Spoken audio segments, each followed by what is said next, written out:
तर मॅडॉकतर्फे एक official teaser आला आहे इथा आणि त्याचे डायरेक्टर कोण आहे तुम्हाला माहिती आहे? लक्ष्मण उतेकर. लक्षात येत असेल तर एक गोष्ट लक्षात करून देतो. शेवट जेव्हा मॅडॉक आणि लक्ष्मण उतेकर सोबत आले तर त्यांनी कुठले चित्रपट बनलेला?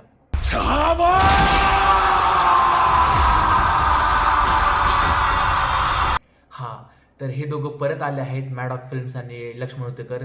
जिथं आपल्याला माहिती आहे लक्ष्मण उतेकरने मराठी सिनेमामध्ये पण खूप सारे चित्रपट बनवले आहेत आणि त्यासोबतच त्यांनी बॉलिवूडमध्ये खूप सारे चित्रपट बनवले आहेत. पण छावा एक असा एक्झाम्पल आहे, एक असा चित्रपट आहे ना, जो जर ते नाही का परत बनवायला जरी बसले ना लक्ष्मण उतेकर, तरी ते परत तेवढ्या परफेक्टली बनू शकणार नाही.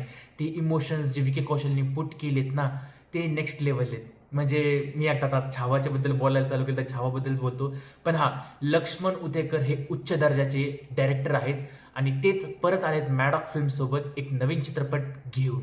त्याचा नुकताच टीजर आला आहे इथा नावानी, जे आपल्याला दिसत आहे श्रद्धा कपूर आणि श्रद्धा कपूरनी इतक्या सुंदर पद्धतीने ॲक्टिंग केली त्यात आणि त्याच्यात नाही का त्यांना एक टेरेबल पेन होत आहे.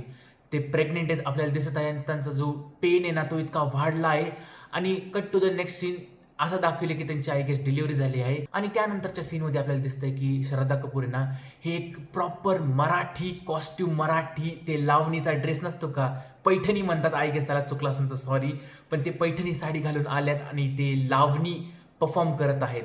लावणी हा मराठी डान्स फॉर्म आहे, जिथं म्हणजे हा पूर्ण जो चित्रपट आहे ना ते विठाभाई नारायण गावकर हे जे लावणी आर्टिस्ट आहे ना ह्यांच्यावरती बेस्ड बायोपिक असणार आहे आणि या चित्रपटासाठी मला माहिती आहे की श्रद्धा कपूरने नक्की त्यांच्या आईकडनं टिप्स घेतल्या असतील की नेमकं मराठीमध्ये ह्या सगळ्या गोष्टी कशा असतात, काय असतात, कारण की त्यांची आई स्वतः एक मराठी व्यक्ती आहे.